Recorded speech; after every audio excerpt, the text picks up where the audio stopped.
Bismillahirrahmanirrahim. This is a management information system.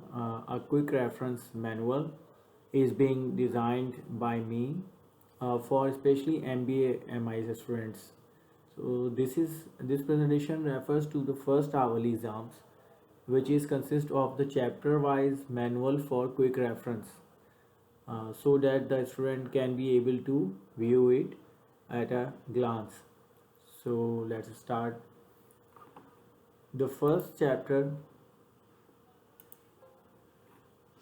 is digital firm.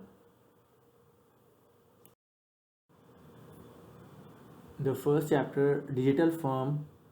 The digital firm organization is a general term for organizations that have enabled core business relationships with employees, customers, vendors, suppliers, and other external partners. For example, outsourced business call centers through digital networks using portals and via mobile app. That means the whole 360 level segment digitalize, synchronize by the software and hardware and electronic commerce digitally.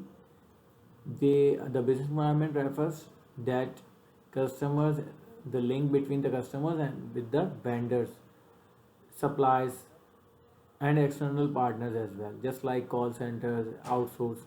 Number of companies nowadays are engaged to outsource their business, especially as or especially the call centers is one of the biggest example.